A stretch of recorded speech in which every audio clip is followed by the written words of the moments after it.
Good morning, good morning, good morning, good morning, everybody. Thank you so much for joining me here today on Sell More Homes Now on YouTube or on my podcast app, The Red Pill Investor. What I typically do is I go ahead and I take these calling sessions, the prospecting sessions that I do live here on Sell More Homes Now, and I transpose them into a podcast that you can then listen to in your car, in between appointments, or wherever really you feel is best. That way you can go ahead and get the absolute best value out of this. Trust me, I'm going to try and make these increasingly better as we go along so that it'll be even more valuable for you so that you can get the absolute best. And I already see people joining me on this podcast and on this video. I really appreciate you joining me and sharing this. So as you already know, I've got everything locked up, ready to go. I've got expired set. All their numbers are ready. Everybody is geared up. I've got a whole bunch of good stories for us to cover today, things that I think are going to keep you motivated, informed, and certainly helpful to your customers. So let's go ahead and get started today. Get cracking right away. It is 8:14 in the morning on May 22nd. We got a good early start. So let's go ahead and take this to the Lord in prayer. Lord, we just ask that you'd watch over the people who listen to this podcast. I ask that you watch over the people who see this video. I'd ask that you'd open their ears, open their eyes, that they might see this with a new set and learn something that they maybe hadn't learned before, that they can take to the people that are in their community, that they can help them, that they can bring glory to your name. God, I'd ask that you'd help me to speak clearly, help me to help the people in my community, and ask that you bless them in everything we do. For the glory of Jesus' name we ask. Amen. All right, let's go ahead and get cracking. Whew, I'm so excited. I can't even wait. Let me tell you, I've got some really good stories. It has been an amazing news day. If you've not been watching the news as far as real estate goes, holy cow, you've missed out. So let's go ahead and get started. Now, if this is the first time that you've actually joined us while we're actually live prospecting here, then I would highly encourage you to go ahead and hit the subscribe button down there, hit the like button, do whatever you got to do to make sure that you get notified again of the very next time I prospect, because I'm doing this 5 days a week, every day, 8 in the morning. I'm right here trying to prospect so I can show you exactly the steps you need to take to generate deals in your business place. So what's going on behind the scenes, if this is the first time you've seen this, is I am on the phone. My phone is auto dialing right now through a bunch of expireds. Call has been forwarded to an automated voice messaging system. As you can tell, when we reach a person who is ready to pick up and talk, then the phone will automatically bling, and then we know we've got a live one. So we would be able to go ahead and move pretty expeditiously without having to worry about having to go through a bunch of dial tones as we had to in the past. So let's go ahead and get cracking here with the very...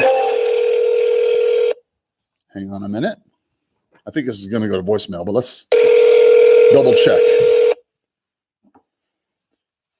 You have dialed a number that is not available from your calling area. Oh, it's an 800 number. I'm not sure how that went there. Okay, well, no worries. All right, so the first story for today, right? If you'll pardon me while I take a quick drink. The first news for today, the first news story comes to us from Housing Wire. They wrote an article today, said, want to make... Oh, please leave a message after the tone. If you want to make more money when... You have reached the voicemail. If you want to make more money when selling your home, don't move out. That was their advice to you. If you don't want to lose money, well, don't move out prior to the sale. So the question comes up, well, gosh, how did you determine this? Where did this information come from? Well, it turns out that I guess is Redfin apparently has been doing an analysis, and they determined that the average vacant home sells for $11,306 less and spends 6 more days on the market. Now, if you're a realtor, Okay. And if you're looking for listings in the marketplace, if you're calling expired listings, if you're calling canceled listings. Hello? Hello?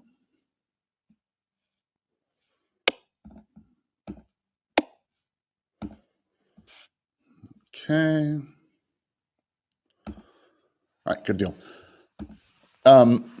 So if you're a realtor out in the field, you've obviously been in that position where you've got a person who's got a property and they're asking you, gosh, do you think I should move out and just leave it the way it is? Do you think I should stage it? What is the right thing to do with this property? And it turns out with this recent analysis that the average vacant home, as they said, spends 6 days longer on the market and makes about $11,000 less on the average sale. Now, the reason why they figured this out, the rationale, if you will, that the buyers gave them was that although vacant homes are easy for buyers to tour at their convenience, the fact that the sellers have already moved on is often a signal to buyers that they can take their time in making an offer. Wow. Talk about unintended consequences. Here you are trying to make it easy for your buyer potentially to move in.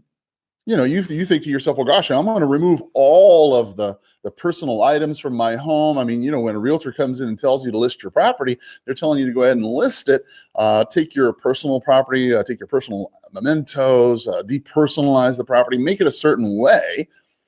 These people say, okay, great. Well, we'll just take the whole thing out, make it super easy for people to move in and see it. And it's super easy. And well, it turns out that it just works out in the negative. It doesn't work to your favor.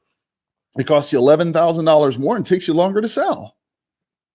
How can you, as a real estate professional, use this to your advantage? Okay, let's think this through real quick. How could you, as a real estate professional, take information like this and use it to your advantage? Okay. So if it were me, all right, and I was in a sales situation and a seller's talking to me and they say, well, gosh, let's say in a prospecting situation, like this one, right? Like somebody's 0, 6. I was thinking maybe it would happen 7. right now. That would be ironic, right? So what if potentially, let's say one of these people right here that I'm talking to picks up the phone and says, gosh, we're going to go ahead and still sell the property. And, we're going to take our things out. We're just going to move on to Tuscaloosa, Alabama, and we are not going to worry about it anymore. How could you use this information in a sales environment like that, a real life sales environment? Well, I would approach it from this perspective. I said, well, gosh, there's always this, if you knew, would you then approach? If you knew this, would you do that approach? So for example, if you knew, right, that's the beginning.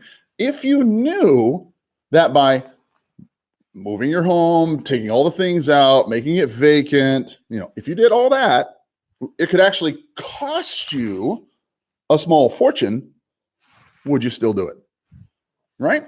So that's a nice, easy way for you to transition from a real life piece of information into a real life sales application, right? Because you have to think to yourself that your customers, they don't know this. They think, and why would they think that they're going to lose money? They're not in this business every day. They wouldn't know. But you as a real estate professional, especially if you're an investing realtor, yeah, and again, I admit I have a little bit of a bias. I still love my wholesaler friends out there. I still love my regular unlicensed investor friends. I still love all of you. Don't get me wrong. But I have a special place in my heart for the realtors out there who invest, because there's just no love for you. Wholesalers and investors, people don't really, unlicensed folks anyway, they don't think one way or the other about you. You're just a person out there doing whatever. You're an investor. It's what you do. Realtors, on the other hand, if you're a realtor who invests, you get to experience the scorn from your customers. You get to experience the scorn from your clients. You get to experience the scorn from your coworkers. It certainly happens all the way around. Hello? Please leave your message for. So I've got a special place in my heart for the realtors out there who invest. So shout out to you. But if you think about it, you've got to be able. Hi, this is Carl. How are you? This is Dr. Madani. What can I help you with? Yes, Dr. Madani. My name's Carl Krenzel. I was calling about your house on Celsian. Is it still available for sale? I'm sorry. Right now, I'm starting to see patients, and I'm not about to talk about that. Okay? No worries. When can I buy it from you? When? Well, you can call me if you want later this evening, and then we can talk about it. Okay. What time? 6, 7? I will not finish seeing patients and doing administrative meetings until around 7 o'clock. Okay, great. I'll call you then. Thank you. That's it for your help. Yes, sir. Have a great day. Bye-bye. Okay. So let's go ahead and set a call back here. So we're going to call him. Now, here's the thing with him. I'll tell you, I can totally feel where you're coming from, because trust me, my wife is a nurse practitioner, and she sees clients. Oh goodness. I mean, she doesn't get out till 7:15, 7:30 probably sometimes. And then when she comes home, she has charting and things she has to do. And so I can totally understand where he's coming from. I mean, he's getting ready to see clients. He's probably got 20, 30 patients. I mean, he's got a bunch of stuff to do. He doesn't have a lot of time. I can absolutely 100% understand where he's coming from. So when you've got a situation like that, okay, then don't be afraid to just say, well, gosh, let's set a time that I can talk with you, because clearly he's not going to be in a position mentally where he can hear you. It wouldn't have mattered if I told him I was going to pay him $10 million in cash. He could not understand or deal with it at that moment. And that's okay. I think it's important for you as a realtor to understand that you have to be flexible. You have to be able to reach out to people at times that are going to work for him. Now, I'm going to be at church tonight at 7 o'clock, but I will definitely call him shortly thereafter. So let's go ahead and get back to talking about this, using headlines and then applying it to a real life sales circumstance. If you're a member of the podcast, if you listen to my podcast at theredpillinvestor.com, then you'll know that I have a premium podcast there where I oftentimes will post real appointments, real listing appointments, or real wholesale appointments, real buyers or whatnot. And what you'll get to see is the actual conversations behind the scenes with the customers. And many times what you'll see, and especially in an upcoming premium podcast I'm going to put out today, I went on a listing appointment yesterday, and I'm going to turn that into a premium podcast for you. I recorded the entire thing for you so you could hear it, but it's going to be in a premium podcast. You want to go to theredpillinvestor.com to check that out if you're interested. But essentially what I did was use the Zillow report that we talked about over the last few days in a capacity in a listing appointment. And it's the very same concept when you're thinking about this. If you're saying to a seller, a seller expired, like Dr. Maldani or any other, saying, gosh, we're thinking about leaving the property vacant. Well, gosh, if you knew that you were doing that, if you knew that by doing that, you could actually be costing yourself a small fortune, would you still want to do it? Now, that's all you have to ask. If you knew that by doing this, you were going to cost yourself a small fortune, would you still do it? Most people, okay, if they have any interest in selling their property, are going to come back to you and say, well, gosh, what do you mean by that? Their curiosity is going to be piqued, and that's all you need. You have to really establish their curiosity, because they're not going to listen to you otherwise. All right. You don't cast your pearl before swine. I mean, you got to get their attention. So you tell them, well, gosh, if you knew that by moving out, you could be costing yourself a small fortune, would you still want to do it? Well, gosh, what do you mean? Well, tell you what, I don't mind. And it not always the case, but in many cases, it can cost you $10,000, $15,000 when you're selling a property. I don't mind. Why don't I stop by, take a quick look at your property and just see what your home has to offer. And while I'm there, I'll be happy to go over this report that explained exactly how it costs you $12,000 when you make that move. Would Monday or Tuesday be better? Right? That's a simple close. That's a simple alternative close. It's very easy to do. People will respond to that. I think what you'll find is that it gives you the authority figure. It gives you the authority position in a safe position because you know something that they don't. I mean, I can't tell you how many Facebook posts I've seen, how many YouTube posts I've seen, how many Q&A sessions I've seen where young agents, young investors, people who are brand new to the business, don't have a lot of confidence, will say, well, Your call has been forwarded to an automated voice. Somebody knows more than me. Their dad's in the situation or their mom's in the situation. They're yakking it up and screwing the whole deal up.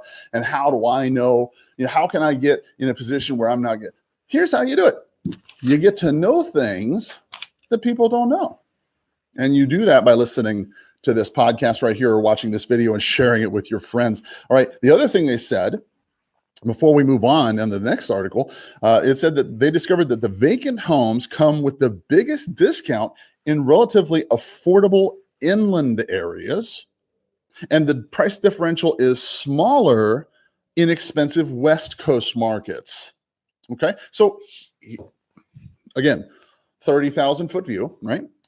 If you're living in an inland area like Omaha, Nebraska, I don't know, Greenville, South Carolina, something along those lines, then you're going to be able to get those homes at a discount. They're selling on average about 7.5%, 8% less than the median sales price. Now, on the other hand, if you're out there on San Jose, San Francisco, San Diego, there's not going to be that much of a differential. It'll be greater than it was maybe on a non-vacant home, but it will still be an issue. Let me go ahead and, I'm not sure why I got that person in here. Delete her. There we go. Oh, don't have to worry about her. So let's go on to the next article. So I'd like to go ahead and take a quick second here to throw in a quick plug. If you've not had an opportunity to listen to the podcast, I would highly recommend that you go over and check out the podcast at theredpillinvestor.com, because in this particular circumstance, you will be shocked and surprised to see what kind of resources I have available for you over there. There's well over 500 episodes. Most of them are free. I believe there's about 100 of them that are premium episodes. With a premium podcast episode membership, I believe it's $19 a month. You can access all of the premium podcasts for free as long as I have them. You'll also be able to go ahead and access all of the other podcasts as well. The reason why I think that this might come helpful is because that there's a couple different books that I offer out to you. One book that is for free, absolutely free. I've had people download it hundreds and hundreds and hundreds of times, is the Red Pill Investor Sales Scripts version 5.0. Now, the version 5.0 you can find at theredpillinvestor.com. It's up in the right-hand corner of your screen. You'll see a little link there for free resources and scripts. Basically, it's a free ebook that you can download, and it has all the scripts that I use in pretty much every situation. It's got scripts for sale by owners, scripts for rent by owners, scripts for expired listings, scripts for your centers of influence, a listing presentation, a price reduction presentation, not the listing presentation. I guess for the wholesale part, it's the wholesale presentation. I guess it's called the 10-cent tour, the pawn shop presentation. So essentially, if you're looking for a way to communicate your truth, if you will, in wholesaling, or as an investor, or as an investing realtor, if you're trying to find a way, the words or the things to kind of structure that conversation, then I have all those resources for you for absolutely free. And you can download them right there at theredpillinvestor.com. I would highly encourage you to do so. Your call has been forwarded to an automated voice messaging system. I do that specifically for you because I just remember what it was like when nobody was telling me. Hello? Please leave your message for when nobody was telling me how to do anything. And I just know what it's like. So the number 480. So if you're in that situation where you need some scripts, then please, by all means, I would encourage you to check that out. Let's move on to the next story for the day. If you've had a chance, I really appreciate you sharing this on your social media. Thank you very much for going ahead and sharing this. I hope this is of value to you. Let's go ahead and step into the second story. Second story for today. What we're talking about here is, there we go. Yes, undoubtedly you'd heard of this. Boy, I'll tell you, you gotta love people. You really do. You gotta love people. You have reached the voicemail box of 52031244156. Okay.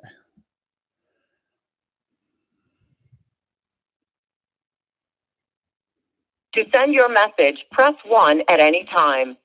To listen to your message, press 2. To re-record, press 3. For more options, press 4. To cancel, press star. All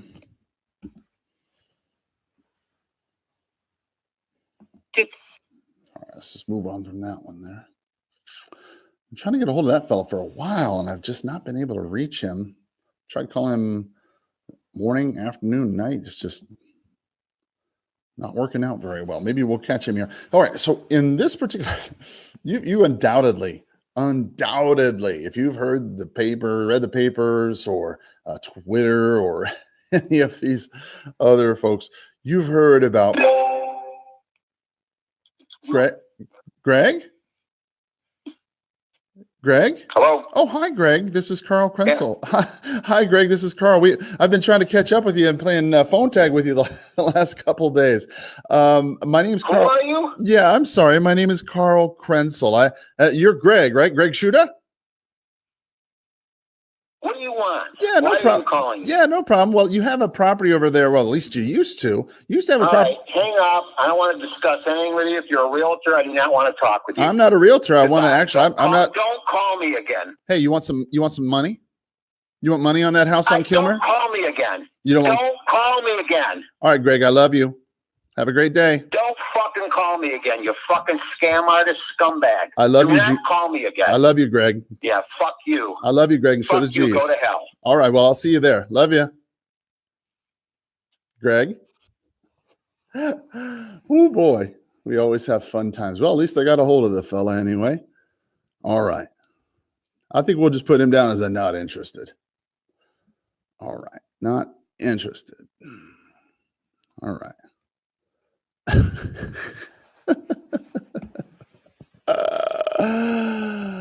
Oh boy, I'll tell you, you gotta love people. You do. You really gotta love people. Okay, so anyway, here we go. Ben Carson, the good folks over here at the Congress decided to go ahead and have a hearing in which they decided to go ahead and call up HUD Secretary Ben Carson and decided to talk with him about housing and urban development at the Financial Services Committee oversight hearing in Washington on Tuesday. And apparently he confused the term REO, meaning HUD real estate owned, of course, with Oreo, a cookie. And of course, he was talking about with freshman, Representative Katie. Hello. Hey, this is Carl Krenzel. How are you today? Okay, who's that? Oh, I'm sorry. My name's Carl Krenzel. How are you? Brian, what can I do for you? Yes, sir. I'm not sure if I have the right place, so I apologize in advance. Are you the fellow who owns that home on Coral Bells? For the moment, but it's going to be selling by the end of the day. Oh, well, congratulations. Okay, so you've already sold it then? Yeah. Oh, wonderful, wonderful. Well, congratulations. Was it sold on the multiple listing service, or did you sell it to somebody else, or how did that work out? Well, we had it with our agent, but he never put it in multiple listings. Oh. And it was, I don't know, there's a certain term where you don't do that. Right. Abandonment. Yeah, so, mm-hmm. Yeah, there you go. Mm-hmm. Yeah. So they're coming today, and 6 o'clock this evening we're signing the papers. Okay, so I guess I'm not understanding it. Are you saying that you've sold it to somebody privately? Yeah. Oh, okay. With another realtor. Oh, okay. You've listed it with another realtor for sales. What you're saying? I listed with a realtor, but it wasn't in multiple listings. Right. And the people that bought it had their own agent. Oh, okay. All right. Now I understand. Okay, great. Well, congratulations on that. Well, good for you. That's awesome. Okay. Well, listen, do you happen to know of anybody who's got an unwanted home that I could buy for cash since I got you here? No, I sure don't. Okay, no problem. Well, listen, congratulations on your sale, okay? Have a great day. Bye-bye. All right. Let's see.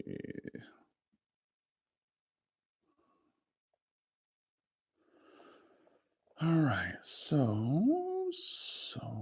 boom. Okay, there we go, and move on. All right, so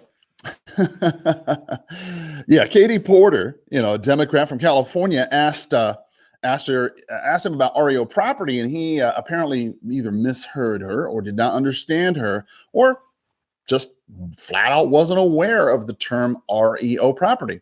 In which, of course, everybody had to make a huge tweet storm about it and a big deal about how this guy was such a fool and he didn't even know anything about a REO property and what a REO property is. I got to be honest with you. I mean, I think it just really annoys me. I mean, despite what people may think about President Trump or policies or his administration, that's not the point that I'm trying to get at. It's just frustrating to me when you see people, say, well, gosh, I'm reading this right here, literally out of a boing article written by somebody. I don't even know who the assassin piece is written by, but that's typically the way it's written. I mean, you've got something written by somebody who doesn't even have their name on it, but essentially it says Ben Carson, who is not known for being the sharpest knife in the drawer, made a real doozy of a gaffe today on Capitol Hill. Are you serious? Are you serious? Ben Carson, who is not known for being the sharpest knife in the drawer? The man is a neurosurgeon. Are you telling me the man who is a neurosurgeon, who can apparently manage all these other things, just because he... Hello? Oh, hey there. This is Carl. How are you? Who's Carl? Oh, I'm sorry. I owe you an apology. It sounds like I might have the wrong number. I was looking for the Kaplans. They own some property on Lone Flower. My name is Carl Krenzel. Yeah, we decided not to sell. Please stop calling me. Oh, I can't blame you there. Well, listen, do you happen to know of anybody else in that area I could buy a home from for cash? Do you know anybody who's got an unwanted property in there? No, not really. Okay. Well, I can't say that I blame you. That's a beautiful property right there. I can't say that I blame you for not wanting to sell. If you had sold it, where were you going to go next? Were you staying here in town, or were you taking off, or what was the plan? That's too much information. Just no problem. No problem. Well, right. one quick last question. If at what price would you become a seller? It's not for sale, sir. All right. Well, fair enough. Well, listen, I appreciate your time, Robert. You have a great day, okay? Thank you. All right. Take care. Right. No. I suppose you could say that you could push that, right? But I mean, the man's told me 3 times that he doesn't have any interest in selling his home. He doesn't know anybody who wants cash for their home, and he wouldn't be a... Hello. Oh, hey there. This is Carl. How are you? Is this real, Carl? No, this is real. Yeah, this is real. Actually, Carl, or are you a scammer? That I'm not no. paying up on? I'm actually a real person. The reason why I kind of hesitated because it sounds like I might actually have the wrong person. My name's Carl Krenzel. I was actually looking for the owner of a home on Sunny Ridge. Is that your property? Yeah, that's fine. Oh, very cool. Very cool. Okay. Well, listen, my name's Carl. I'm a broker here in town. I'll be very brief. I buy property in town. Yes. Is that property still for sale? I'm with an agent. Perfect. That's what I wanted to know. I'm under contract. Hey, congratulations. Yep. Wonderful. Wonderful. All right. Well, you have a wonderful day. Okay. I knew it. Uh-huh. There we go. Boom. All right. Keep on trucking. So to say that Ben Carson is not the sharpest knife in the drawer because he didn't know what an REO was, REO, real estate owned. It's not exclusively a HUD term. It's also a term that is used amongst other banks as well. And to be quite honest with you, I bet you I could go into this office right here and ask 10 brokers, 10 realtors, and I bet you only 2 or maybe 1, maybe 2 would know what an REO is. And we're talking brokers and real estate agents who work in the business. Dr. Carson is an administrative position. He's not going to know REO or versus this or that. Little bank terms, he's got some guy that's going to tell him that. Look, I don't remember who it was. I think it was I don't know if it's Henry Ford or somebody else, but somebody had he had accused somebody of he had said that they were an idiot. This is like back in the day, and so they had taken him to court, and they were saying, well, gosh, they were trying to show how stupid he was by asking him a bunch of inane questions. And they'd ask him questions like, well, gosh, how many British came over in the initial Civil War? And he'd say things like, well, I don't know. It was more than left to go back, or things of that nature. And eventually they frustrated him to the point where he said, look, I don't know the answers to your specific questions, but don't you know I have a button on my desk where I can press and get the answers I need within 2 minutes? Don't you know this is the economy? This is the day and age where you can pick up a phone and learn what you need to know in seconds. You don't need to fill your brain with useless information and dumb little, anecdotes so you can play gotcha on a congressional floor. This is exactly why we can't go anywhere in our society, because we have people fighting over the minutia of term. And it's just absolute nonsense to me. And regardless of your political affiliations, it's just dumb to me. Anyway, I move on. All right, so let's move on now. We've gone through all the expireds. Looks like we've just called through all of them. It's taken us a little bit of time. I believe we've called through all of the canceleds as well. Let's just double check that. Yes, we have in fact called through all the cancels. So now what we're going to do is we're going to do my, let's go ahead and call, let's call some for sale by owners. Let's take a quick look. Yes. Okay, so we're going to call all these for sale by owners. Not sure what's going to happen, but I'm excited to see. So let's find out. So we got some for sale by owners right here. Not too many of them. Looks like we got 24 of them. 24 for sale by owners. So now we're getting into the for sale by owners section. We've spent the first little while calling expired listings. Now we're out of expired listings, and now we're stepping into the for sale by owner range. So if you've got for sale by owners on your mind, you'll definitely want to check this out. So stepping back into the stories, let's go ahead and get going with Housing Wire's article. Housing Wire came up with an article from the Wall Street Journal stating that, quote, that wave of millennial home buyers may never come crashing. That wave of Hello? Hello? Oh, hi, my name is Carl Krenzel. How are you today? Well, who are you? Oh, I'm sorry. My name is Carl Krenzel. How are you? And you're calling because? Well, I might be wrong, but I understand you might have a property that's for sale over there on Winding Desert. Is that correct? That's correct. Are you a realtor? Well, yes, sir. I'm a realtor, but I also buy property. Is that? I'm not quite sure on it. It looks like it was $37 million. I guess that was a misprint, and then I guess you brought it down to $373.5. Is that correct? Yes, correct. Okay. That was not my mistake. That was Zillow's mistake. Oh, no worries. That happens sometimes. That's no big deal. And I understand it's up there in Downton. Wow, is that right? That's correct. Good for you. Good for you. Okay.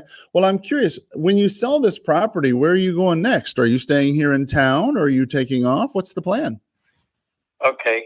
Can you tell me where this conversation is headed? Yes, sir. Because if I really don't want to list it with somebody. well, good, because I don't want to list your home either. That makes us even. The reason why I'm asking, it's a good question. The reason why I'm asking is I want to make sure that I don't make you homeless. You've got a place to go if I sell your home, right?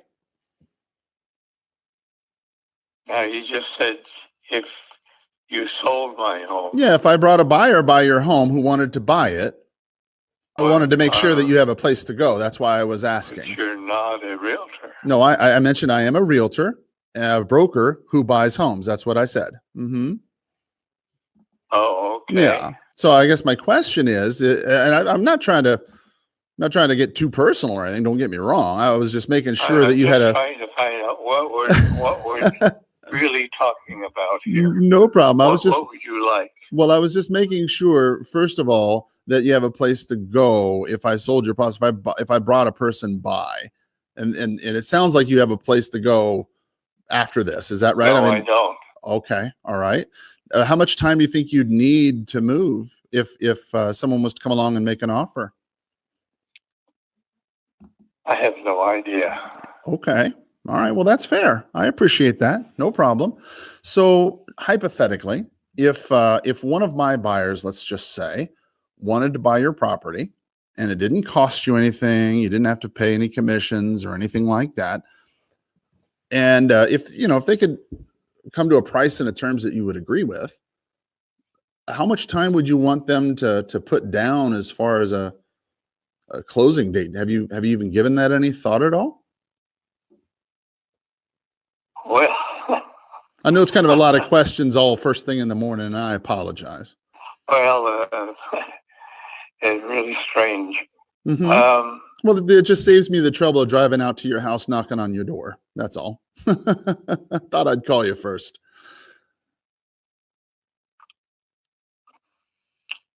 Well, I hardly know how to answer your question because we're in the throes of downsizing. Okay. And we have not even decided how downsizing.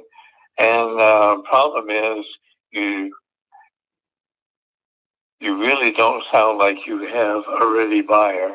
Well, to be quite honest with you, I never said that I did, and I'm not saying that I do. I know. Yeah, I don't want to lie to you. I want to be upfront with you in the beginning. I've not said that I have one, and I don't know that I would. But I guess what I'm getting at is that maybe another way to put it is this: let's say, if I brought somebody who'd pay you that $370, $350, or whatever price you guys would agree with, would you pay some kind of commission on that?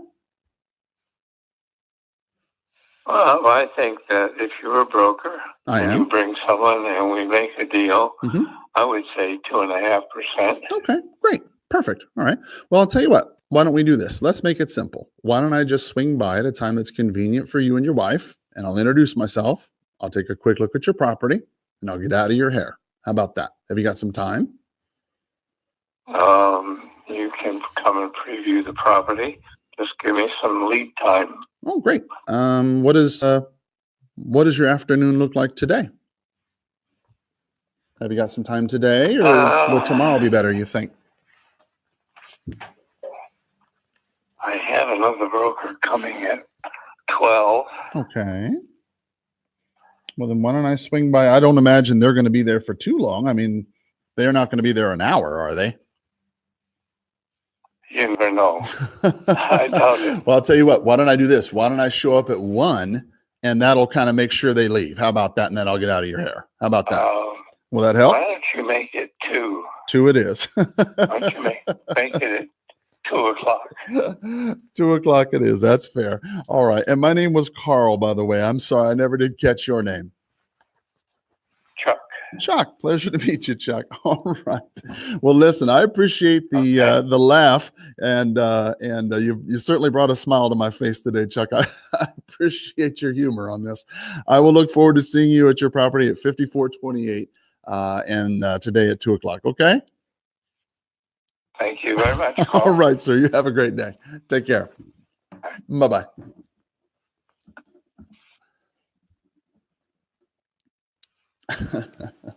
Okay, so 780. Okay, so with this particular circumstance, okay,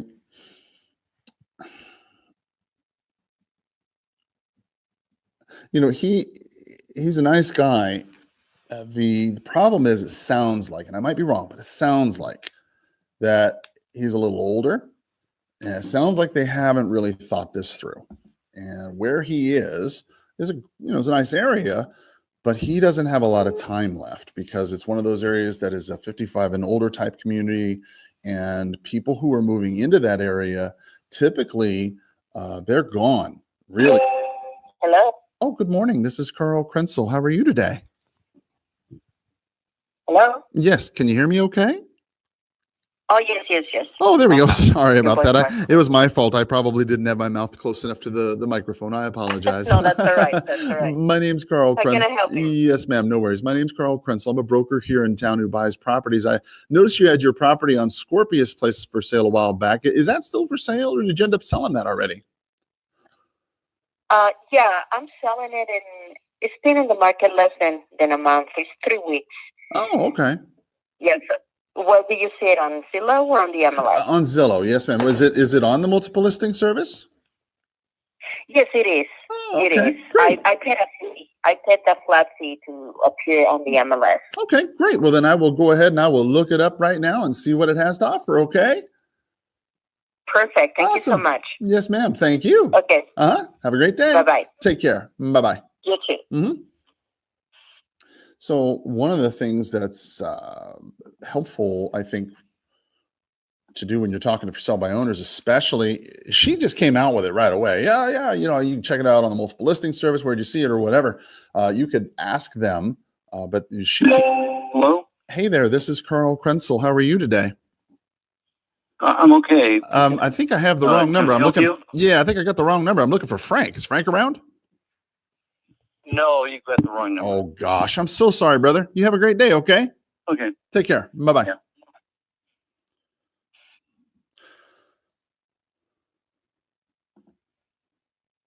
So I didn't even bother going after that fellow because he is a for sale by owner that was built this last 6 months ago. And so he's a brand new build that's not going to have any equity of any kind that I can work with. So I don't even feel the desire to go after that one. So in any event, with for sale by owners. Hey, Greg, Carl Krenzel, how are you? Good. I'm not sure if I've got the right fellow. I apologize in advance. Are you the guy who happens to own that property for sale on Z Street? I am. Wonderful, wonderful. I understand it's for sale by owner. I'm a broker here in town who buys property. It's not. It's listed. It's listed with an agent. Oh, perfect. Great. And I can check it out on MLS then, yes? Yes. Wonderful. I will. Thank you, sir. Appreciate it. I'd like to get an offer from you. All right. All right. You have a great day. Thank Thanks, you. Bye-bye. Yeah. All right. So what I'm going to do, I'm going to write that down. When people say something like that to me, love to get an offer from you, and that's the homeowner telling me that, okay, well, maybe we'll take a look at it. I mean, when you were a for sale by owner, right? And now you're telling me, well, gosh, give me an offer. I personally would not like it if my sellers would tell people who call them that, like my listings. I would hate it if I have a listing and an investor or somebody calls up and then they say, yeah, give me an offer. That's definitely not what I want you to do. Holy cow. Yeah, I will definitely check it out. And you might get an offer because, hey, you know what? Just because it's on the multiple listing service does not mean that it is it is out of the realm of possibility. I've bought plenty property from the multiple listing service and wholesale it out or flip it. So,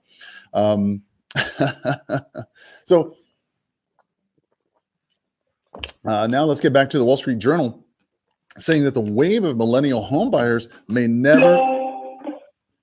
Hello? Hello. Oh, hi. This is Carl. How are you? Good. How are you? I'm better than I deserve. Thanks. I'm not sure if I have the right person. I apologize. I'm actually looking for the owners of a home over there on Wheatfield. Is that your property? It is. Oh, great. Perfect. Okay. Well, I'm a broker here in town. I noticed it was on the market. Is it still available, or did you end up selling that, or whatever happened with that?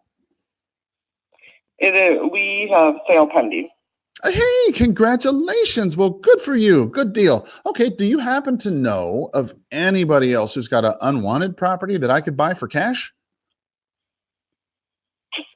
I don't. No problem. It is kind of an odd question, so no worries. And you said you got yours under contract. It's already pending. Yep. Well, hallelujah. Hallelujah. You guys got it. Went on the market on Friday, and we had an all-cash offer by 10 o'clock. It's open 4 hours. Well, God bless your heart. If you don't mind me asking, how much were you asking for the house? $205. Good deal. Good deal. Well, listen, God bless you both. I hope y'all have a wonderful day, okay? Thanks. You too. Take care. Bye-bye. Okay. There we go. Boy, there's just so many thoughts that are kind of coming through my head all at once here. I mean, you got for sale by owners and things I wanted to mention to you. And then we got this Wall Street Journal thing. I hope that you don't mind. I'm just going to try and finish these thoughts as I can. One of the things I think that's important to recognize with for sale by owners, it's important to distinguish whether or not they're listed quickly.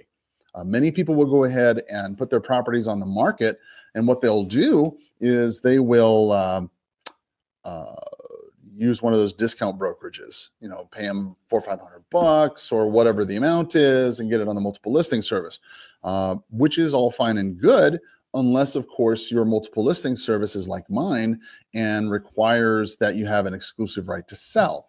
So in order for your listing to go on the multiple listing service, at least in my multiple listing service and most multiple listing services that I know, in order for that to actually happen, you have to have an exclusive right to sell.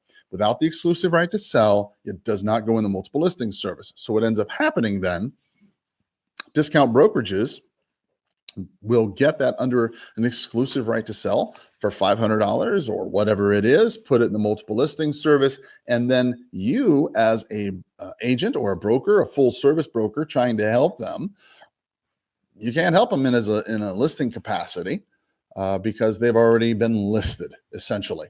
So it's the reason why I bring that up is so that you will identify quickly who is a for sale by owner. If you're an agent, identify who they are quickly so that you will be able to go ahead and eliminate them as a prospect, at least as a listing prospect. Now, if you're a wholesaler. This is Bob. Hey, Carl Krenzel again. How are you today? Very good, Carl. How are you doing? Boy, I'll tell you, I am still better than I deserve. I just had you on my heart today. I just thought I would reach out and see how things were coming along on this sale. How things going? I think things are going well. Yeah. We don't have an offer yet, but we've had some actually good conversations. So I think we're happy with the direction we're at right now, or the place we're at right now. Right. I remember you had mentioned, as I recall, you had mentioned something about that you would be listing the property if you weren't able to sell it somewhere towards the end of May. Is that correct? Yeah, we would probably consider it in June, maybe sometime, but we haven't really talked about that too much lately. Just because we've had pretty good traffic and both buyers and realtors with buyers, so that's great. But the only reason why I'm asking is because I'm sure you noticed the well, maybe you didn't. I don't know. I mean, I'm in the business. I kind of noticed these things. Anyway, the monthly existing home sales had fallen for the first time in 7 years in April. Right. Did you notice that? Yeah, I saw the report on that. That's a kind of a national number, but yeah, I saw it. Well, the reason why I brought that up is because what they discovered is that year over year, the month to month increase that we've been having. Zillow did a report on this. You could check it out at Zillow. It's their first quarter homebuyer report.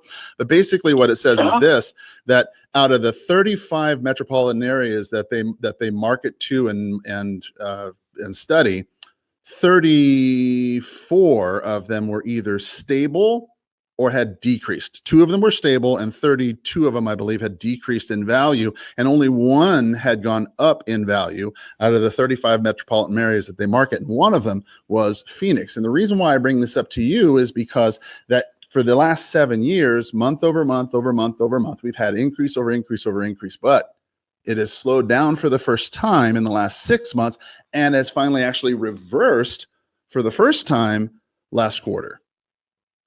Now, it's not because, right. And the reason why I'm bringing this up is not because to scare you or, gosh, the sky is falling. No, but I wanted to bring this to your attention because I know that you're a smart guy. You've been in this game a while and you can recognize the signs just as well as I do. It's not people, you know how it is every year, people putting their homes on the market right after the first of the year and then selling and then going to, Cabo San Lucas or whatever, and then coming back and buying another home. That's always the way it's been. What's different this year, as opposed to the previous 6-7 years, the people that put their home on the market in the spring market have not been able to sell. Their listings have been pooling. And so what's ultimately happening is people like yourself who are deciding to put their home on the market in June or later on, you're adding to that pool. So anytime you have more of anything, the less it's worth. That's just basic economics. Right. And I thought I would bring that to your attention because I know that we've been talking about your property, and I know that you don't have to sell, but you do want to sell, and you do want to sell at the highest price possible. And I think it's certainly a good idea that we revisit this idea about getting the top buyers in your property from around the globe. It certainly would be a good idea for us to sit down and talk about it again. Right. So have you talked to any buyers that are interested? This is particularly a great horse property out here. And that's been most of the interest that we've had, which is totally in line with what we would expect or what I would expect. It's funny you should mention that. I was literally on the phone 2 days ago, and then I went and visited a fellow whose home had expired from the market, and his name was Brett. And he is looking to buy a horse property as well. Now he has a $500,000. Well, his property is $700,000 over there by La Cebadia area, and his particular property didn't sell. I think it was on the market with another realtor, I want to say for 7 months, and it didn't sell. And ultimately, what he ended up doing is buying property in Saurita. He could buy 5 acres for $140,000. And had a little mobile home on there, and then they're just building. You know what I mean? People are able to go out to La Corona de Tucson, Marana, a lot of these outlying areas, and they're able to get all kinds of crazy land. The biggest challenge I think that people have, and this is just from my experience in the business here of over 23 years, that there is a limit to the price that people will pay. And when they start to see certain things in the environment, in the financial environment start to change as far as houses go, they become reluctant. And many times what they need is, you might have a lot of people coming through your property. You might even have a lot of brokers coming through with good conversations and talking to you. But without somebody who's actually pushing people and then turning them upside down and shaking all the dimes and nickels out of them, it's difficult for you to get the money you say you need. I recognize I'm a salesman, but I'm trying to speak to you the truth the best I see it, if that makes sense. And I hope that from our meeting, I'm kind of a straight shooter, hopefully. Yeah, no, and we are, I think, going down a path. I understand the concerns and kind of the current economics, and there's some trends there that they don't quite understand. And no. That's actually they understand precisely that's the mistake. Actually, they understand precisely what the problem is. The problem, is not that there's so much that there's homes. It's that you've seen historically low mortgage rates, combined with this pent up demand to buy. But the problem is that you've got unprecedented student debt that hinders millennial buyers, that makes it impossible for them to buy the lower end up homes, which ends up the middle managers to buy up the bigger homes. It's a systemic issue, I guess is what I'm trying to say. Right. Yeah, that makes total sense. So, well, we'll keep an eye on it. I think our path is still. I think we're still pretty committed to our path, okay, which is to see how things go for the next few weeks and kind of adjust to what we see are changes and or not. And we're not. I'm going to say we've priced our house not to get. You kept going back to the top price. Well, we're not. I think we're pricing our home fairly. Mm-hmm. I don't think we're trying to stretch the market at all here. Well, no, I think what I mean. So that's kind of our position has been let's just do what seems to be right, and what would we do if we were buyers in the neighborhood, and mm-hmm. and if that changes, up or down, we'll roll with it. Well, I think that's a very accurate way to put it, and I would add to that to be more accurate, when I say the highest net price, I'm not necessarily referring to the highest sales price. What I'm referring to is the fact that the house sells at all, or that the house sells. I mean, admittedly, you don't need a realtor to give it away. I mean, anybody could do that. Anybody could give it away. Yeah. I guess what I mean by this is I mean, exactly. I guess what I mean is I've already had those phone calls too. Yeah, exactly. Right. I guess what I meant by that was, by to get the highest dollars is simply that to get the property closed in such a time that you're able to go ahead and move in the way you want to without having it fall through. Anybody can get a contract. Right. You can get a contract. You can put your home on the market out there with a sign and get someone to write a contract for you. That's not a problem. Having somebody close, that's harder. 51% of the properties that go on the multiple listing service do not sell the first time around. And that's on the multiple listing service. Over half of them do not sell. Yeah, a lot of people don't recognize it. A lot of people think you just put the home on the market and it sells. And if it was that easy, we'd all be rich and there'd never be an expired listing. The truth is, there's a lot of broke realtors out there, and there's tons of expired listings. If that makes sense. Right. All right. When's a good time we could get together and chat again about your place? You know what? It's kind of you let me know. I think we're pretty committed to trying to do this ourselves. I know, but at least it would be a good idea for us to at least chat again and then revisit the market, because since the last time we talked, the market's certainly changed. Why don't I come out with some fresh comps and take a look at your property, and we can talk again? If it makes you feel better, I'm not going to bring a listing content. I won't twist your arm or anything like that. We can just talk. Yeah. You want to get together? I would be interested in having the conversation more on the buyer side. Okay. Because Sotheby's has has a great network. Yes, sir. And how if you were had a chance to market this, to market it, not from a listing side, but from a buyer side, to find buyers for us. How do you? What does Sotheby's have that help from a buyer client standpoint? Okay. Well, why don't I do this? I don't mind. Why don't I think this might actually help. Why don't I bring some fresh comparables so you can kind of get an overall view, just to make sure nothing is essentially changed? Because I'll be honest, I've not looked in the last 3 weeks as what's going on in your neighborhood. So I'll bring some fresh ones. I think we've been talking to multiple brokers, and we've got some really good information on all that. Then what I'll do, the other thing, quite a bit. So I don't think I need any of that. All right, then I think it was probably just a repeat from everything on MLS.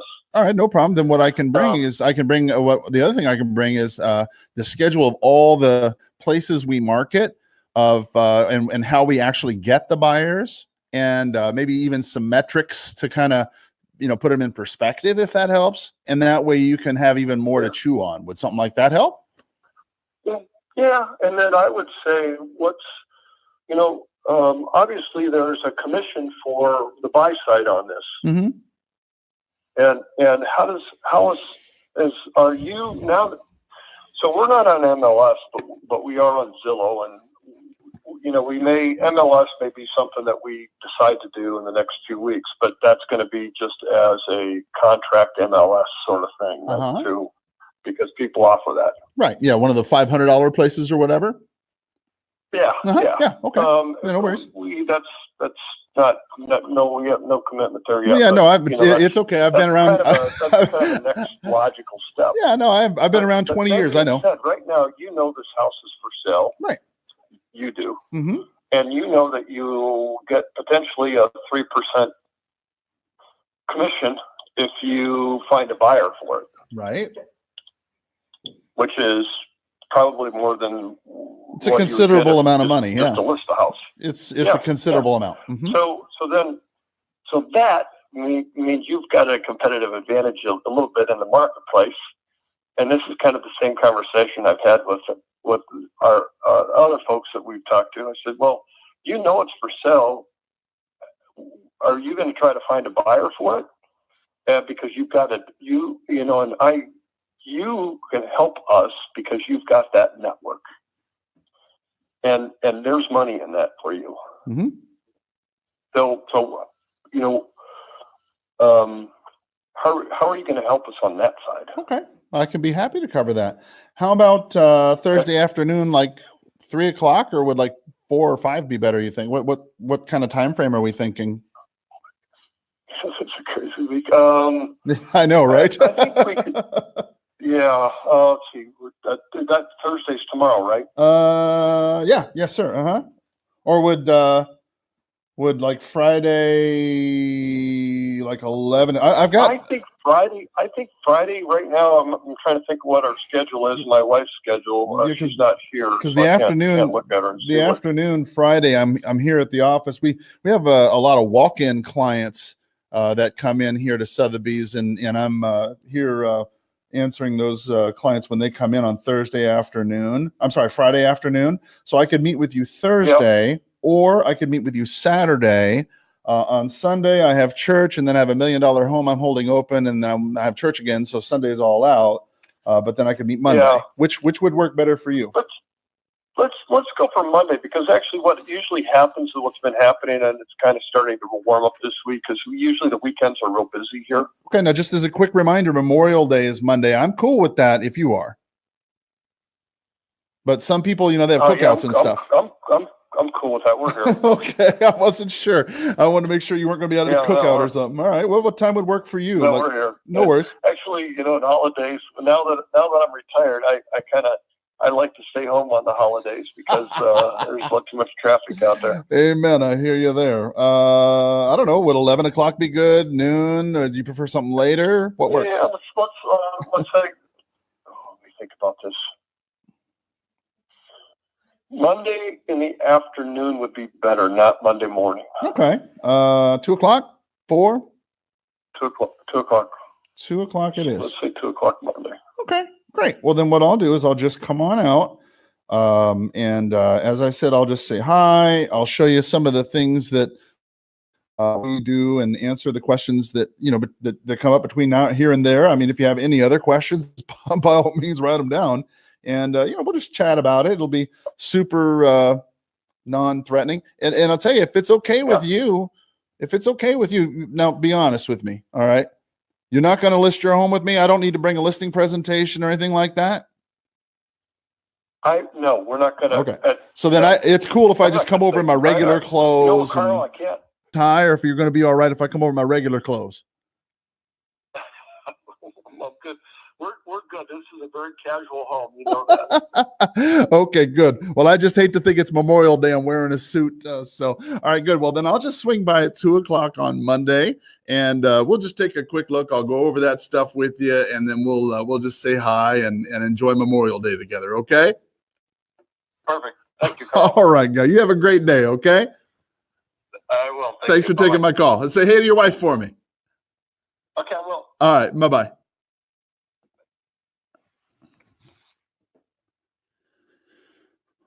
Okay. So if you're watching that one, so that particular circumstance, I have met him once before, and he is a super nice guy, but he's a for sale by owner, just like every other for sale by owner. They want to think about it. And, just a few minutes ago, we were talking about how a lot of times they want to do that whole pay $500 thing. And look, it's absolutely normal. That's 100% normal. They do it every single time. Don't get freaked out about it. And the reason why is because when they do that, I can't answer my phone right now. They've not committed to it. They're just saying, gosh, we're kind of thinking about it. And that's normal. Normal. Hello. Hi, this is Carl Krenzel. How are you today? Okay. I'm not sure if I have the right person. I apologize. Are you the fellow who happens to own that property on Sunstream? Yes, I am. Oh, perfect. Okay. Well, my name's Carl Krenzel. I'm a broker here in town. I'm curious, is that property still for sale by owner or is it listed? Did you sell it? Whatever happened with that? It's still on Zillow for sale by owner. Okay, perfect. No worries. All right. And it looks like the last time I guess it was on the market here, it looks like it was what? Oh goodness, how much were you asking for this? I think it's 270,000. Is that correct? Yeah. Oh my goodness. Okay. Well, very quickly, if again, I'm a broker here in town. If I brought somebody by who'd pay you, a price and terms that you'd be okay with, would you pay some form of commission for that? Well, I get a lot of calls from real estate agents and all that stuff. I bet. And I've just put it on the market to see. I'm not going to list it with anybody for the next couple of months, if at all. Okay. Basically, I don't need to sell it. I just thought maybe my wife and I would downsize because it's just the two of us and 4-bedroom house. Yeah. So, like I say, if something comes along, fine. If not, then we'll just stay where we're at. I understand. So I'm not going to list it with anybody right now. So, okay. Well, that certainly makes sense. I get it. I mean, and what I'm basically hearing is that, you and your wife kind of thought, gosh, the market's pretty good. Let's maybe see if we can sell it and maybe get something a little smaller. And if it works out, great. And if it doesn't, well, it's not the end of the world because you didn't pack up anything anyway. Right. I understand. So, like I say, that's all I'm doing. And, I've got a couple of people that were interested, but they got to sell their house first. So, like I say, that's fine. But, it's coming into the summer season with our pool, and we're kind of enjoying the pool. We got a labradoodle that likes to swim in the pool. It's kind of. If we sold the house, she'd be upset, like, "Where's my pool?" I know it's kind of hard to turn that down. I hear you. Well, gosh, what have you guys been looking for? Any other property? Have you seen anything? No, we're kind of looking down. Got a couple kids that live in the Vale area, so maybe going down to a 2-bedroom down in the Vale area someplace. So. Okay. Have you been finding anything lately? Have you got any contracts or anything? I've put in contract. I'm nothing. I just go on Zillow and it pops up when there's something available, and I look at it. And, okay. So whenever things happen, if it happens, then we'll get serious about looking at something down there. So. Okay. So basically, if something came up down there that looked like it would actually work for you, then maybe you might take it a little bit more seriously. But kind of as of the moment, it's just kind of been on the periphery. Yep. Okay, that makes sense. What may I ask? What sort of property you're looking for down there? Like bedrooms, baths? 2-bedroom. Okay. And small house, the bigger yard. Maybe put a pool in. We like the pool. The dogs like the pool. So, what kind of dog? What kind of dogs have you got? Got a labradoodle. Oh my gosh! 3 others. Okay, you know what? Okay, yeah. I was just thinking. I met somebody the other day on the other side of town with a labradoodle, and I thought perhaps it might have been the same one. They had a labradoodle. It was like I don't even remember the kind. It was like it's different shades on the coat. like a Oh, yeah? speckled color or something. But anyway, beautiful dog. All right. Well, listen. So They're good dogs. Yeah, I got them trained. She brings in the groceries and gets the newspaper. She likes that to do stuff like that. okay. Likes to go for a ride in the car. I got an RV out of DM. We take it out Oh, to the RV storage area and let them run. They love that. you know. mentioned Yeah. you mentioned something that you have your RV out at the at DM. Are you former military? I'm retired military. Yeah. Oh, hallelujah. Well, thank you for your service. I am also. Just one more question about that. Would you happen to also be a member of USAA? Yes, I am. You know, I'm not sure if you're aware of this, but I'm a member of myself. I'm a Navy corpsman. Well, I was a Navy corpsman attached to the Marine unit during Desert Storm. And when I came back, I joined USAA right away as soon as I found out I was eligible. And what I discovered is that you can actually get a cash back benefit to yourself using a USA benefit to sell your property and even buy another one. Did you know that? A cash back benefit. Yeah. So essentially what happens is this, if hypothetically, and again, this is a big what if, and I'm sorry, I don't mean to be rude. My name was Carl. I never did catch your first name. It was Randy. Randy. All right, Randy, pleasure to meet you.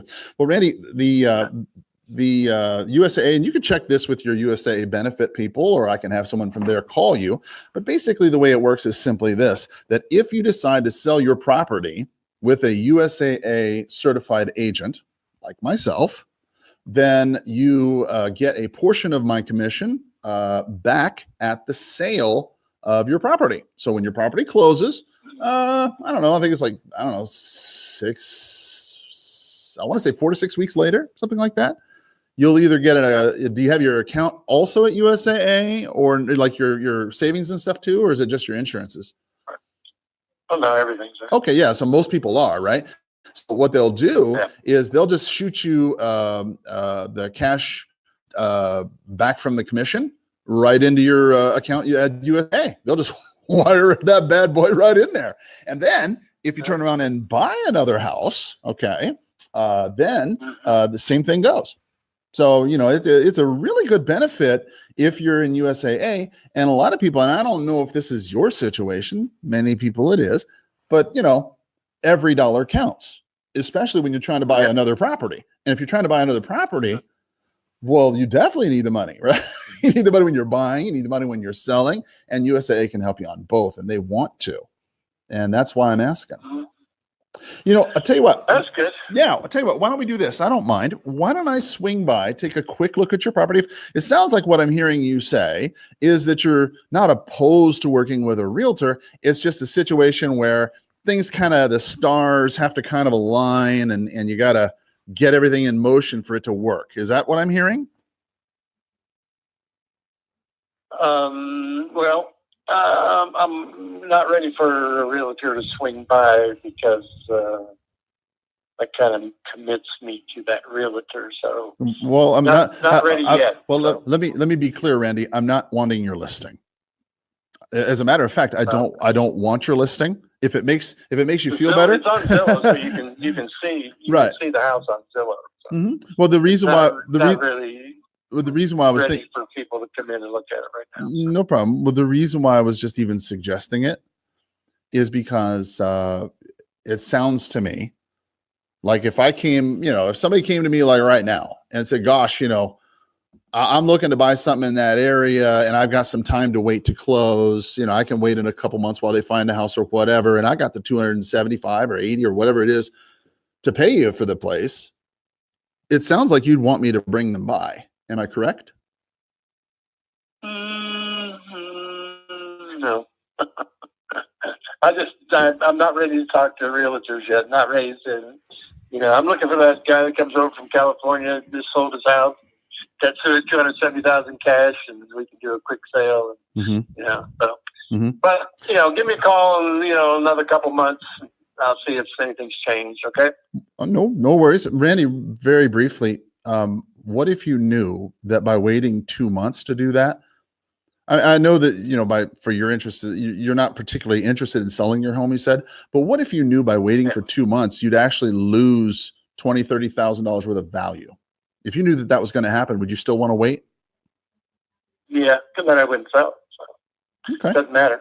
Fair enough. I don't need to. All right. I don't Well, need listen. to, so. Well, since I got you here All right I now, appreciate anyway. you calling. Yeah, since I got you here anyway, Randy, do you know anybody else who's got an unwanted property that I could buy for cash and close in 30 days? Unwanted? No, I don't. No. All right, cool. Well, listen, keep Don't my know number. anybody like that. Keep my number handy there, Randy. You'll definitely want to contact your people over at USAA, because if you're wanting to sell your property, then this is a really good benefit. You'll definitely want to use it and take advantage of it because it can help you. Okay. Okay. All right. All right, brother. Appreciate Have it. a great day. Talk to you later. Bye-bye. Take care. Bye-bye. Well, I thought we had one there. Guess not.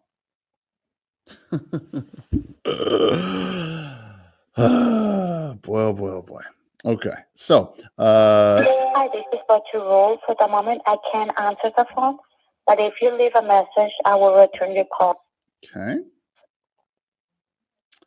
Somebody had written a question. Anthony. Yeah, thank you. What presentation are you going to bring to address the process? Hello. Hey, this is Carl Krenzel. How are you today?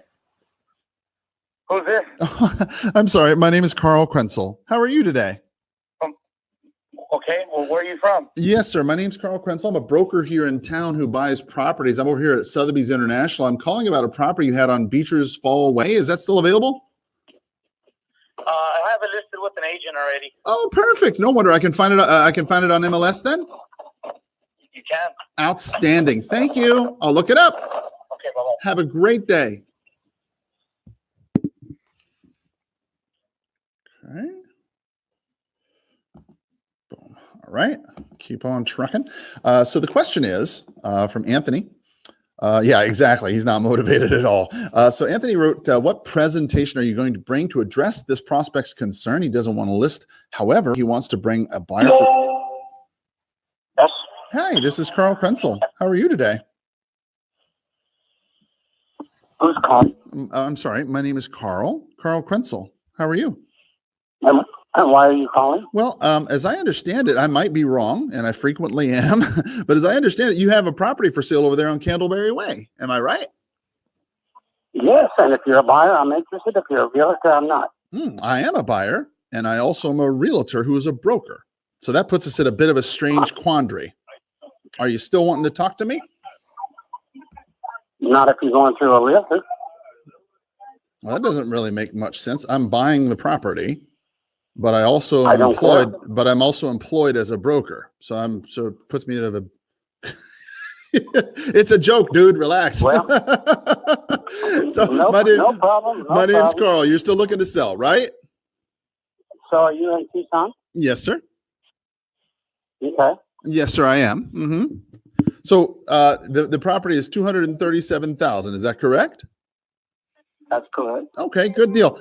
If you don't mind me asking, is it vacant or is it occupied? Are you guys living in there? Rentals? What's the plan with that? Oh, the plan is to sell it. Well, the reason why I'm asking is because it appears that it's vacant. Is that correct? That could be, but I'm not quite sure how that affects what we're talking about now. Well, the reason why I'm asking is because if it's currently vacant, then I can trust the pictures that are on the Zillow, which show it to be vacant. But I also know that I've bought property that appeared to be vacant, and it's not vacant. It's actually tenants, and those are pictures from the previous. So I guess my question is it currently got tenants in there, and does it look the way it currently looks? Okay, the pictures are the accurate rendition of the physical condition of the house as it now exists.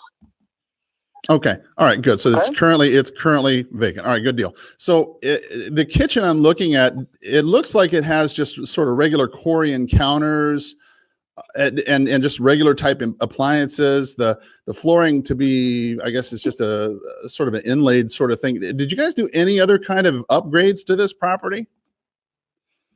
No, it's basically what it is. There's no upgrade. Okay. And I'm wondering, may I ask how you folks determined the sales price of this property? It looks like you're asking $237,000 for this area or for this home. Comps. That's interesting because the comps for the area, the Zestimate says it's only worth $230. How did y'all come to $237? No. That's Zillow's estimation. Yeah, I'm looking right at it. Estimation. That's Zillow's estimation. That is correct. Okay. But Zillow's estimation is not correct because one is sold down the street for $249, one is sold down the street for $235. Okay. Or $254. I'm sorry. Okay. So those are the multiple listing service sales, is what you're going by. Those are comps when they sell. The ones that were sold by agents, you mean? Yes, those were sold by agents. Gotcha. At those prices. So in my estimation, that's a comparable price. Okay, so I'm gonna screw with this guy a little bit. He's not motivated at all. He's just being a jerk. So we're gonna have fun. I see. Okay. Yeah. So let me ask you a quick question. If I was to make an offer today, it appears that's in good shape. If I wanted to go take a look at it, in the next day or so and made an offer and closed, if I wanted to close in the next 30 days, would that pose a problem for you? No. Okay, good deal. If I was to purchase it all cash, no commissions, as is, you wouldn't have to do any repairs or anything like that. We just, give me 5 or 10 days to inspect it or something along those lines. What price do you feel you'd be able to sell it for? $235. Okay, maybe I didn't make myself clear. Let me get a little closer to the microphone. If I'm not paying commissions, You're not paying commissions. First of all, you're not paying commissions now. No, I'm not paying. The house is being sold by a. No. Let me try and repeat this a different way. Okay, go ahead. Okay. If I was to buy your property exactly the way it is, pay all of your closing costs, not ask for you to pay any commissions, and close on the day you'd want to, what day do you think you'd want to sell it on? And how much do you think you'd want for it? Why would you underwrite my closing costs? Well, because if I'm paying all cash, if I pay all of your closing costs with the exception of, say, your taxes, which you keep current, I assume, then the amount that you and I agree to would be the amount that would go straight to your bank account the day we close. You wouldn't have to worry about, gosh, how much are closing costs? Gosh, how much are commissions? Gosh, how much are repairs or appraisals? No, you wouldn't have to worry about any of that. So my question is, bottom line, how much would you want? And when would you want? I don't know. And you don't know? I don't know. You don't know. Okay, because number one, closing costs on my part is about $4,000. Okay. Well, so that's what I'm telling you is I would pay that. My escrow agent will handle the sale, period. Oh, okay. Whether you pay cash or you don't pay cash, see. It goes through my escrow agent. Okay, well, I'll tell you what, enjoy security. your home. Enjoy your home. I think you're the only person who's going to buy it. Take care. Okay, bye-bye. Holy cow. Oh, my goodness. That was fun. You always got to have a little bit of fun because realistically, you get to see in clear detail why for sale by owners do not sell. Look, this is exactly what I've been telling you. Okay. Hello. Hey there. This is Carl Krenzel. How are you today? What are you trying to sell me? I'm not trying to sell you anything. I'm trying to buy something from you. Okay. I might be wrong. I might have the wrong guy. So apologize. I apologize in advance. Don't shoot me. Do you have a house for sale over there on Palmer? I sure do. Hallelujah. I found you. Thank you, Jesus. All right. Well, listen, my name's Carl Krenzel. I never did catch your name. What's your name, brother? My name's John. John, pleasure to meet you. Have you got a second to talk to me about this property? Yeah, matter of fact, I'm over in California right now, but it's no problem. I just pulled off the freeway. I'm getting ready to go to Edwards Air Force Base. Okay, well, go ahead, I'll be super fast then. I understand that you're asking $280 for the property.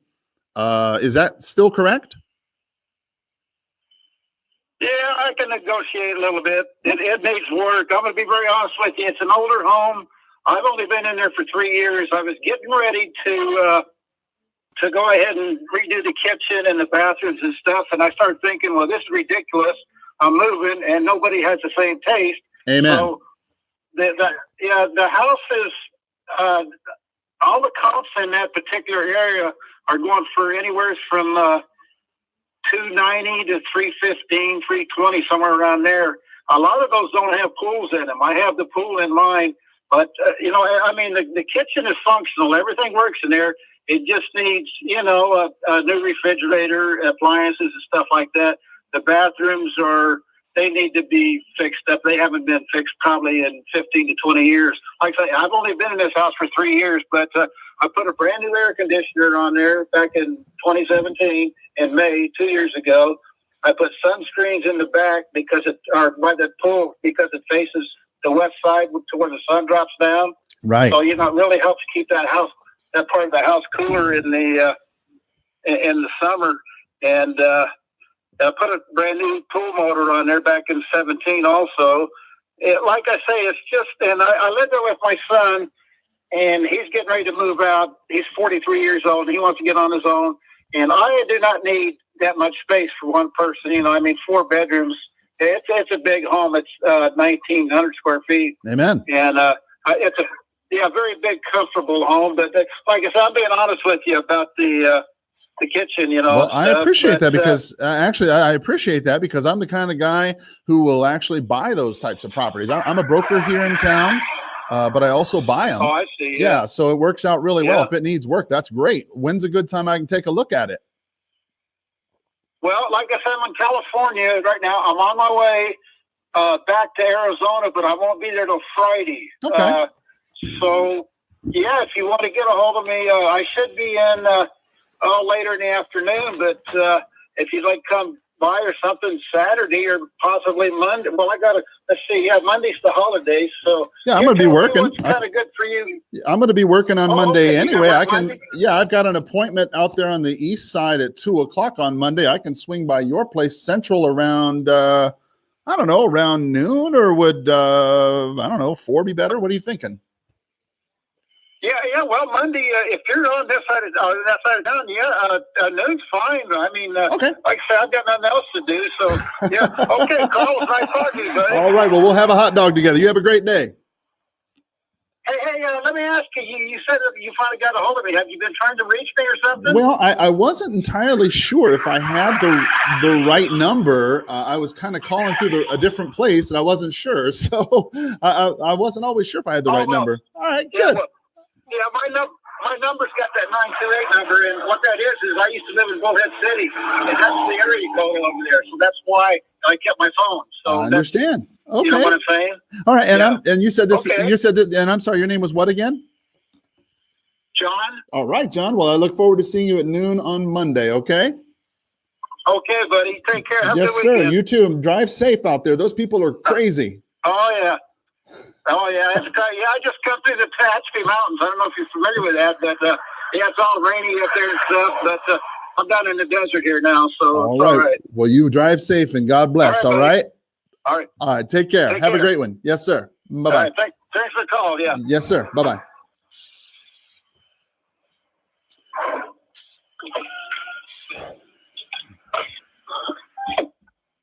Okay. So boom shakalaka. So we got an appointment set with that one.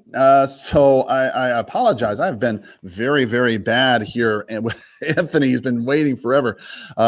So he said he doesn't want to list the property. However, he wants to bring a buy for 3%. How do you approach this when going to the home? That was his question from, a while ago, a couple prospects ago. The answer to that question, very simple. Remember, with for sale by owners and expireds, okay? First of all, let me make sure this is on a pause, real brief. Yes, it is. Good. That way we won't get interrupted. I want to answer your question. You've been so patient. I appreciate it. All right. So with a for sale by owner, you have to understand, and even an expired listing, okay? The market isn't what it used to be. It used to be when I first started out, I don't know, 23 years ago, but even 15 years ago, it used to be where you could just go to appointments, knock on the door, show them some comps, list the property that day in one shot, and you'd be done. Right? But the market collapsed in 2008 when the market started to collapse and people started losing money left left and right, and banks started collapsing and people started having problems, what you really started to see is people getting very nervous, and they started asking a lot of questions, and they started interviewing a lot of other people. And so it became very, very, very common in 2008, 9, 10, and even unto this day for people to have multiple appointments, multiple interviews with multiple realtors. And what you have to do many times is you have to just inch your way in. So this for sale by owner that I set an appointment with on Monday, on Memorial Day, the fellow that I'd met before doesn't want the new comps, just wants to know what I'm going to do to bring buyers by. I'll tell you exactly what we do at Sotheby's to bring all those global buyers to your property to help you. But how I'm going to make that happen means that you've got to sign on the dotted line. You see, the problem is people just don't believe. They're firmly convinced in the value of a buyer's broker when you're bringing a buyer to the table. You can see he's like, yeah, 3%, you're going to make more money. And then he brought up this little issue of listing with another agent who's, a $500 agent or whatever. That's very, very common. Don't get distracted by that. Don't get discouraged by that. Just continue to push and just be positive. Be like, oh yeah, no problem. It's no big, because it ain't over till the fat lady sings, and the fat lady ain't even warming up yet. All right, so let's continue. Boy, gosh, we've been getting a lot of contacts today, calling all kinds of for sale by owners. I want to say that we've set 1, 2, 3. Hello. Hi, this is Carl Krenzel. How are you?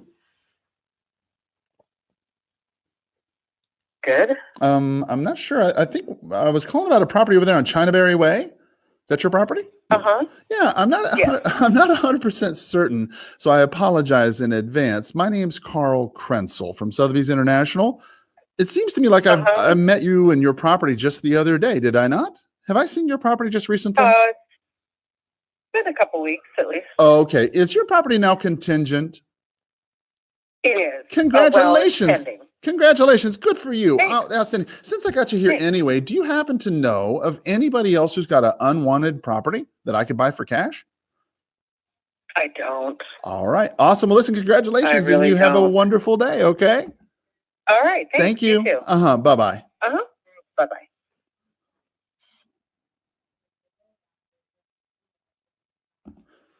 Okay. So on that one, I wasn't 100% sure. I thought I had seen her before, but there was something about the problem is with a lot of these for sale by owners, I've seen them before and I've discounted them because they just didn't have enough equity or they were already listed or whatever. And I'm kind of going through an older list here. So, okay. So we've set 3 appointments so far. 1, 2, looks like 2 with for sale by owners, and the first one for 2 o'clock today. I'm not 100% sure what that was. Well, anyway, we've set 3 appointments for today. We've been prospecting here for quite some time, and this is. Hello? Hi there. This is Carl. Hello? Hi, my name's Carl Krenzel. How are you today? Good, thank you. I'm not sure if I have the right person. I apologize in advance. Are you the lady who owns the property on Gaia Place? Yes. Oh, perfect. Okay. I'm a broker here in town who happens to buy property. Is that home still for sale or did you end up selling that? Whatever happened with it? Well, I'm selling it to someone, preferably a family. Oh, And perfect. it's in a community though, a co-housing community, and it's a kind of a particular niche. People who know what co-housing community is and want to live in co-housing community. That's who it's for. Okay. Perfect. Well, great. Well, listen, congratulations on your sale and best wishes to you. Okay. Okay. Thank All right. you. Have a great day. Bye. God bless. You too. Bye-bye. Bye. Okay.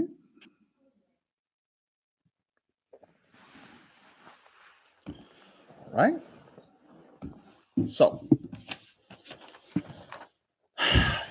you've been seeing me reference some of the things that we've been going over in the papers here.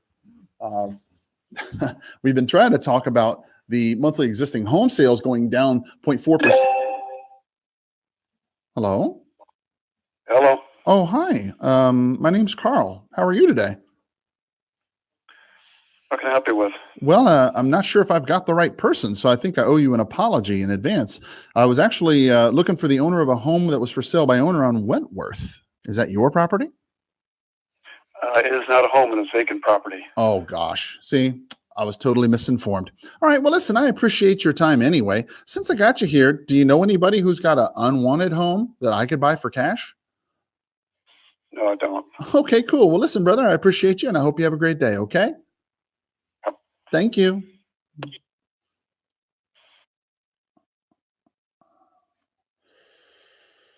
Let's see.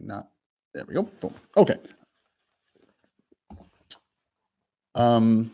You heard me say on that appointment, the 3:00 one, the FSBO, that I'm going to come out and talk to him about what we're going to do to bring buyers to his property. You heard me mention this issue about the National Association of Realtors existing home sales falling slightly from the previous month. A lot of times people tend to think that the market's just going to keep going, that it's going to keep going, and that you just put it on the MLS and it's going to sell. You heard me tell him, look, 51% of the properties that go on the multiple listing service do not sell the first time around. And he's like, what? People will do that. Make sure when you're prospecting and you're talking to people that you share with them the absolute truth about what goes on in your multiple listing service, okay? Don't let them think that they're going to just get away with it and just put it on the multiple listing service with a $500 broker, and all of a sudden you're going to have a deal left and right. Look, any fool, I always like to tell them, any fool can put it on the multiple listing service and get it under contract. It takes somebody with a skill to be able to actually get it to close and keep everybody together. That's a very hard skill. Anthony writes in there, gotcha. So basically you have a chat with them on what your brokerage does to bring buyers, and then you make them sign what agreement. So in this particular circumstance, now I asked him, you remember me asking him, are you planning on listing your property with me? Right? And I said kind of an offhand way. Now I said it that way and I explained it in a joking fashion that I was doing it so that I know if I should wear something appropriate or not, if I should get dressed up, right? I'm going to get dressed up anyway. If I'm going to a $700,000 house, okay, and they're going to ask me how I'm bringing buyers to it, you can better believe that I'm going to come, guns blazing, ready to go with a contract ready to sign. And it will be a standard exclusive listing agreement, because trust me, there's been more than one occasion where I've gone into a presentation. Look, they've seen me once before. They know, think about your for sale by owners, and this for sale by owner, if you're going to try and get for sale by owners, coincidentally, let me see what the dialer is doing here. Haven't heard anything in a while. We've called all the for sale by owners. Well, that's why. Okay, so we called all the for sale by owners. We called all the expireds. I'm not going to call any more cold people. So what I'm going to do is I'm just going to go ahead and I'm going to leave with you a quick couple thoughts and quick couple thoughts about for sale by owners. And I'm going to go over what we actually accomplished today and what our stats are. So let's go ahead, take a look. So for today, let's see, we have, today is the 22nd. We have 37 expireds that we called, 24 for sale by owners, which I guess leads to a total of 61 leads in total. So 61 families we'd contacted. We made 90 calls. Okay, so 61 families we were trying to get a hold of. 90 calls we made to try and get to them. Out of 90 calls that we made to get to these people, we only talked to 17 people. And out of 17 people, we were able to set 3 appointments of some kind to get in lawfully to somebody's house. And we've left 12 voicemails, and we've set 1 call back to go call that fellow back today at 7:00 after church. Now, if you average it all down, let's take a look here what this works out to be. 143 contacts to 6 appointments, which is a 4.2% conversion ratio. You'll see that as you call expired and listings and for sale by owners, your conversion ratio starts to increase. You'll see that yesterday it was 2% or something because we spent an awful lot of time calling cold calls. But as you call expireds and for sale by owners, people who are more motivated, then you'll notice your conversion ratio goes up. Now, a quick word about for sale by owners before I let you go. And again, if you've not taken the time, I would highly encourage you to check this podcast out. It's going to be a podcast at theredpillinvestor.com. I would highly recommend you go check that out. Like and subscribe that too, because you're going to get that as well as a bunch of other information that maybe you hadn't heard before. When it comes to for sale by owners, I just want to say one last thing about this appointment that we got coming up next week. I've met these people before. As you know, I told you it's going to take them an awful long time to get to the point where they feel that they can mentally buy in to the belief that 3% or whatever of the sales price is what they're going to have to pay me to bring a buyer to the property. Okay. Text this message to a for sale by owner. I saw your advertised house. I'm an investor buying a house this week. Will you consider selling your house on a payment with terms? Now, that is a very powerful way to do it. Let me give you an improvement, right? And here's what I text. I'm going to go ahead and I'm going to put this in the comments so you guys can get it too. Here is what I typically text when I am offline, not recording. Okay. I saw your house on sale. Let's see. I saw your house for sale. Is it still available? Boom, boom. So is your house for sale? Is it still available? Now, this works out really well when you're calling a for sale by owner or an expired. Now, remember, I think it was episode number 505, right, that I had done this. I talked about alternative methods to prospect, to generate leads as a wholesaling realtor or as a realtor or a wholesaler or as an investor. Alternative ways to generate leads. What you really got to think about is this avenue of texting. Calling people is certainly an effective way to call people. As you can see, I was setting appointments, but it does take time and it doesn't always work. And sometimes when you text people, people can respond to you. So what I've done, right? Let me just show you very briefly here. On mine, I simply put on there a simple text, still.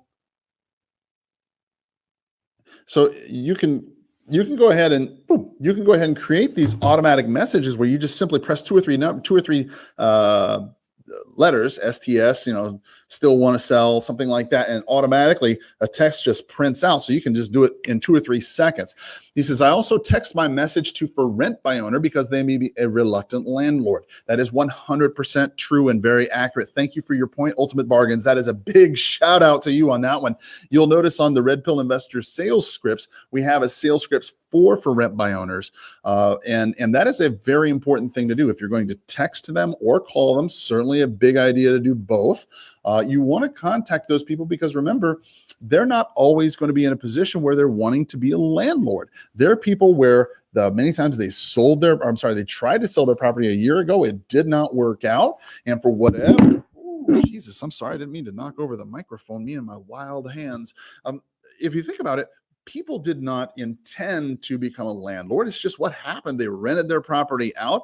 And the next thing you know, here they are a year later with a tenant who's moving out. And here they got a house that's vacant again. And when you call them up, if you're looking on online or in some other places, you'll notice them as a for rent by owner. And as Ultimate Bargains pointed out, they are reluctant landlords. They do not want to be there. They're not professionals. They are not people that would want to be landlords. And if you are an investor, that is 100% something you could do is text those people up and talk to them about maybe going ahead and doing a lease purchase or something like that. But I would give you a word of caution. Okay. A word of caution. Now, this is simply because I am old. Okay. I'm old. All right. A word of caution to you. If you are a realtor or an investor out there and you're out there doing lease purchases, lease purchase options, wholesaling lease options, owner financing, owner carry, things of that nature. Okay. I understand and I recognize that those are all legitimate ways of doing business. However, you must exercise an abundance of caution, particularly if you're a realtor. Okay. If you're an unlicensed person and you're out there wholesaling lease options and you get things under contract, lease purchases, and you're doing a 1-page contract, 2-page contract, whatever, and you're just willy-nilly doing things, hey, that's cool. That's your business model, right? The thing to remember, however, is if you're a real estate broker, you do need to pay a little bit more attention and a little bit more caution, especially when you're doing those things. Certainly wouldn't recommend that you dissuade yourself from any form of business that you're comfortable with. But if you're not comfortable with that form of business, then get some education about it. Ask around and follow up. Boy, guys, I really appreciate you taking the time to share. I really appreciate you taking the time to comment. I am extremely grateful for all the seconds that you've spent watching me prospect, all the comments that you've shared. I am super grateful for Anthony Lagos for his comments. Absolutely grateful for Ultimate Bargains for bringing out their comments. Anybody who's watched this and shared it, guys, thank you so much from the bottom of my heart. I am in debt to you for everything you've done to support me and my channel and help me to bring this information to you. Let's see. Ultimate Bargains wanted to put in one more thing. Says, I use an experienced attorney and licensed RMLO to handle the paperwork and regulation compliance. Thank you very much, Ultimate Bargains. I'm so glad you put that in there because there's so many realtors who will see these comments right here and they're going to think to themselves, oh, gosh, I need to do that too. Remember, guys, if you're going to go into the more esoteric type of investing, nothing wrong with it. It's esoteric. But get an attorney, get somebody who's a licensed in that area who knows what to do, because that will allow you to provide the best customer service for your clients and it'll protect your six. Guys, thank you so much. And as always, have a powerful sales day. Bye-bye.